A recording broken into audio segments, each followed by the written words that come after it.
What's up guys, welcome back to another episode of Allstaying channel. This video will be about decontamination process, which is process necessary before machine polishing.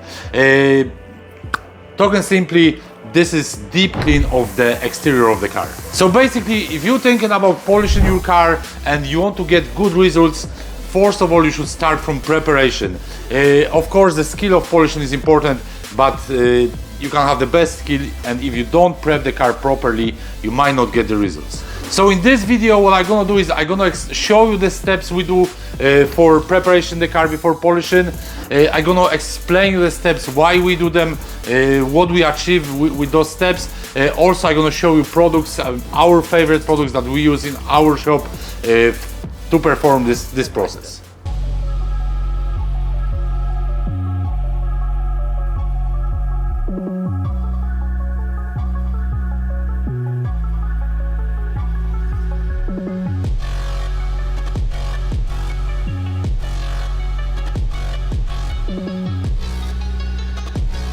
So the process we can kind of divide into two. It's chemical cleaning and it's also mechanical cleaning. First of all, when we consider why we do those stages, you get dirty car, daily use, so this car more likely will have a lot of contaminants on the paint. So basically what you need to remove from the car, normally it's a road film, every car will have it to some level. This car wasn't too bad, but like road film is pretty easy to remove. The next thing is definitely the tar. As you can see on this car, lots of tar. So if you start to polish car with that amount of tar, you're never gonna get results, because just the tar will clog up, will dirty the pad, and you'll be just rubbing dirty pad over the paint. Another type of contaminants that you will have nearly on every single car that is used daily, it's fallout. What fallout is basically brake dust that lands on the paint. While you drive in your car, you brake, and the brake pads and the brake disc create fine mist of brake dust, and that hot brake dust lands on your car. After that, what you might have on the paint is sap tree. You might have some sort of overspray on the paint. You might also have some different types of contaminants that you're just not able to remove them in the previous stages. So in the last stage, which is clay barring, you can deal with that. Also, in some cases, what you might have on the car is a lot of lime scale. In this video, I'm not going to deal with that because this car doesn't seem to have it. But if you want to see how to deal with the lime scale, check out my YouTube channel, there's video about it. So the order we perform this process is, we start from pre-wash and tar removal. That's our first step. Second step is snow foam to clean the whole car. Third step is our hand wash with 2-bucket method wash. Next step is fallout removal, and the last step is clay bar.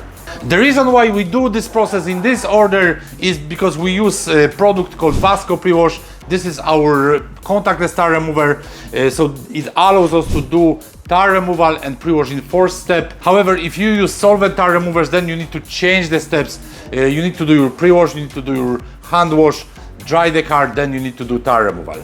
So as I mentioned already, our first step is using Vasco Prewash contactless tar remover.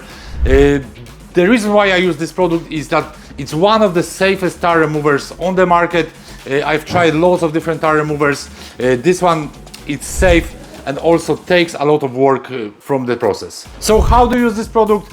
Basically what you need to do is you need to spray the Vasco on dry car, and you need to give it time. This is something some people say it makes no sense to spray tar remover and leave it for 2-3 hours. That's what you need to leave the Vasco on the car. However, what we do, we also leave this product on the car for whole night. So basically we don't wait for the product to do its job. Car comes in the evening, we spray the car. In the morning we have car ready to be rinsed. Of course, you can spray it for shorter duration of time. In this case, what I did, I sprayed the Vasco for about 2 hours. The product is ready to be rinsed. In this case, the product works extremely well. That's also down to our setup, which we have indoor wash bay. We don't have to worry about wind, sun or rain. You can also use it outdoor. Lots of people do that. However, you don't want to let the product to dry on the surface. you don't want to get it wet as well. When it comes to rinsing the Vasco or any sort of pre-wash when the car is dirty, what I do, I always start rinsing from the bottom of the car. I rinse the lower parts of the car. Once I finish that, then I rinse the whole car from the top. And also when I rinse the car from the top, I pay a lot of attention to clean those areas, any hard to reach spots. I want to give them good blast with water to get rid of as much dirt as possible. However, if the Vasco is not a product that you could use because you're doing the job outdoor, lots of people use this product outdoor, works for them well. But if you just don't want to give the product time to do its job, you can use obviously solvent tar removers, but then you have to do it after the hand wash. One of tar removers that I highly recommend is ADBL Thixotropic. It's actually product also very safe for the exterior of the car. It's citrus oil based. This product can be used similarly to Vasco. You can leave it for a long time, it won't dry, but it works a good bit quicker than the Vasco. So you can spray the product on the car, leave it for 10-15 minutes, and then you can wipe it off. And just last thing, when it comes to the Vasco pre-wash, I spray this product on the lower parts of the car, sort of up to the handle level. If it's estate car or van, I spray the whole back. If it's saloon car, I only spray to top of the boot. That's because these are the places where you might see tar. You're never gonna see tar on the windows, on the roof, on the bonnet. Of course, when you're doing the process, you want to clean the wheels as well. In this video, I'm not going to go in depth about cleaning the wheels. I have a video on my YouTube channel. You can see the video how to choose products, how to clean it, how to approach it safely. However, some people say, I've seen the videos, some people say that you have to clean the wheels as a very first thing. You have to make them perfect at the very start. And if you have wheels in very good condition, decent condition, that they clean easily, yeah, you can do that if it doesn't take too much time. However, if you're cleaning a car with wheels like this, then you might spend a lot of time cleaning the wheels at the start, where if you do it with a bit of common sense, you won't waste the time and you get them perfect anyways by the time you finish the car. So in the case of very dirty wheels, what I usually do is I rinse the wheels when I rinse the Vasco. Then after that I spray a bit of product on the wheels, and in every rinse that I do on the car, before that I spray some product. And when it comes to removing fallout from the car, and we have good bit of time in that stage, I can agitate the wheels and get them perfect then. So now let's go to the next step, which is second stage of the pre-wash. Before I do my contact wash, I want to make sure that this car is as clean as possible without any contact. Paint on the cars is pretty soft. Even it might seem to be steel panel, but like paint itself is pretty soft. So any dirt that you rub over the paint might cause more damage. So for the second stage of the pre-wash, I'm going to use alkaline based product. We have choice, there's lots of products on the market. Ones I use is, for example, ADBL Alkaline Snow Foam. Another one is Cleantle TF4. And the last one here, it's Bill Camber Auto Foam. These three products are kind of similar to each other when it comes to strength of them. Alkaline Snow Foam is more foamy than the rest, but all of them products will do the job nicely. The reason why I use alkaline product for second stage is in the fourth step I use Vasco Prewash. Vasco Prewash has very decent cleaning power. However, on some very dirty cars, you might need that extra bit of cleaning power.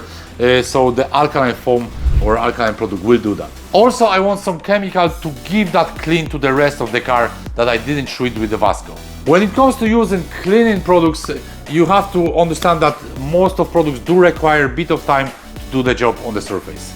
So now what I'm going to do is I'm going to spray the snow foam.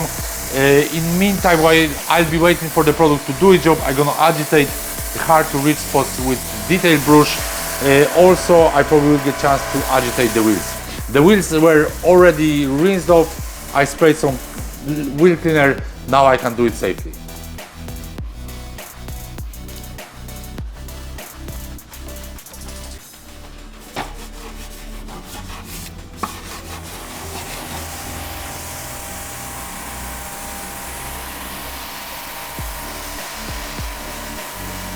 After the second pre-wash, I would expect that the car is perfectly clean. However, I still will do the contact wash. That's because I want to control the whole area and make sure that there is no dirt left over whatsoever. When it comes to washing light color cars, the dirt is almost clearly visible. However, when you wash dark color car, once you wet it, the dirt becomes invisible. That's why it's so important to do the process, but don't skip any of the stages. So now I'm going to do contact wash with 2 bucket method. Shampoo I'm going to use for that. If car has not much lime scale, there is no visible lime scale on it, I will just use pH neutral shampoo. In this case would be Cleantle daily shampoo. If car has visible high spots on the paint, what I will use I will use acidic based shampoo. In this case, my favorite one is ADBL Tangy. It's good idea to have 2 wash mitts for washing the car. One good wash mitt that you use on top of the car, and second wash mitt for low parts of the car like the seals. So after the contact wash, you rinse off the car.